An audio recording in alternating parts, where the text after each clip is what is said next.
안녕하세요. 이슈 와이드입니다. 한국인이면 밥심이지라는 말을 들어보셨나요? 한국인에게 밥은 식사 그 이상의 의미를 가지고 있습니다.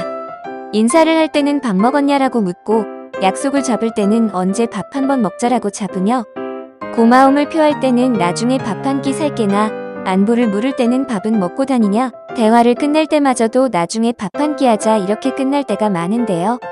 한식을 먹다가 파스타나 피자 같은 양식 또는 다른 나라 음식을 먹게 돼도 결국에는 밥으로 돌아오고 마는 한국인들. 심지어 해외에 나갈 때 김치나 고추장을 필수로 들고 가는 사람들도 적지 않습니다. 한국인이면 밥심이지의 밥심은 도대체 무엇을 말하는 걸까요?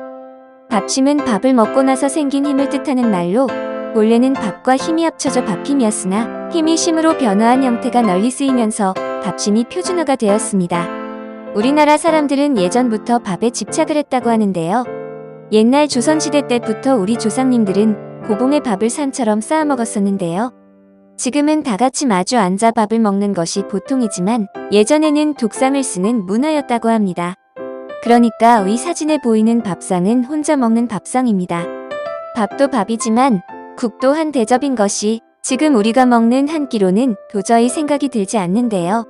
조선시대에는 반찬이 많이 없었고 하루 종일 일을 해야 했기 때문에 많은 양의 밥을 섭취했어야 했다고 하는데요. 조선시대 성인 남성의 쌀 섭취량은 현대 성인 남성의 약 4배였다고 하니 정말 어마어마한 양이죠.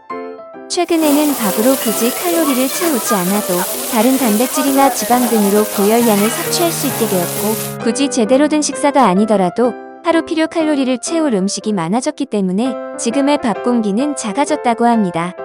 한국인들은 식사를 밥으로 하고 디저트로도 볶음밥을 먹는다며 외국인들은 신기해하기도 하는데요. 한국의 밥사랑에는 쌀에서도 한 몫을 한다고 합니다. 쌀은 밀과 옥수수와 함께 전 세계 주요 작물 중 하나로 전 세계 평균적으로 1헥타르당 4.5톤을 생산했으며 이는 밀보다 더 높다고 합니다. 쌀 생산 면적은 20%로 다소 낮으나 세계 인구의 34%가 주식으로 이용하고 있습니다. 옛날에는 얼마나 많은 농지를 가지고 많은 곡물을 생산하는가로 부의 척도를 알 수 있었다고 하니 쌀이 얼마나 중요했었는지 알 수 있습니다. 쌀은 따뜻한 남쪽 지방에서는 2기작, 3기작까지 가능하고 단위 면적당 높은 수확량 때문에 많은 나라가 예전부터 쌀 농사를 장려했었다고 합니다. 하지만 벼 재배에도 단점이 있는데요.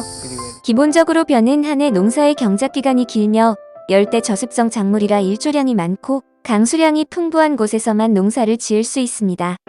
게다가 물을 엄청나게 많이 소비한다고 하는데요. 유엔 환경계획에서 발표한 자료에 따르면 쌀 1kg을 생산하기 위해서는 물 2에서 3톤에 이르는 반면 밀은 1kg을 생산하는데 물 1톤 정도면 된다고 합니다.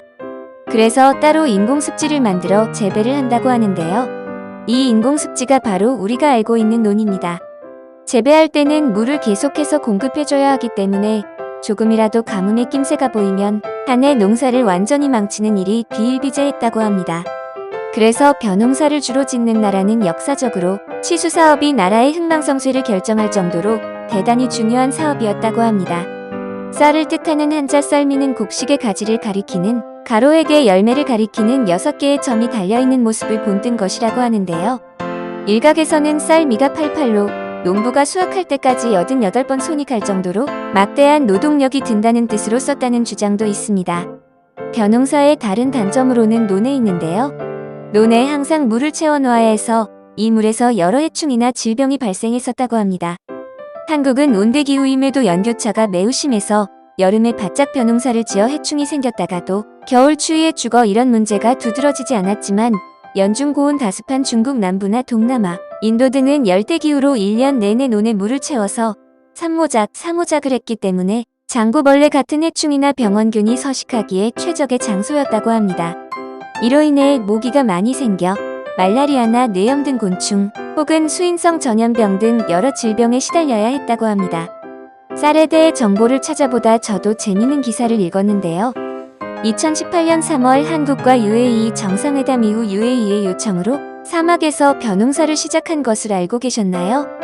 한국 기술로 사막에서 벼농사를 하는 건 사상 최초라고 하는데요. 결국 국내 기술로 실험적으로 심었던 벼가 재배에 성공해서 그 다음 달인 5월 5일에 처음으로 수확했다고 밝혔습니다. 약 80kg 정도의 햅쌀을 수확할 것으로 보이며 국내에서 같은 품종을 동일한 면적에 심었을 때보다 1.5배 정도 생산량이 더 많았다고 합니다.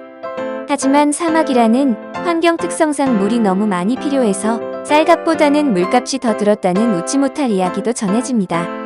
하지만 사막에서 쌀을 만든다는 이 프로젝트는 이런 물 문제만 해결해서 지속 가능한 생산 방식만 찾아낸다면 이런 사막에서도 아주 좋은 식량화가 될 것 같습니다. 한국의 기술력으로 사막 같은 쌀을 잘 키울 수 없는 곳에서도 쌀을 생산할 수 있게 된다면 세계적인 식량 문제에 큰 도움이 될 것 같습니다. 이상 이슈 와이드였습니다.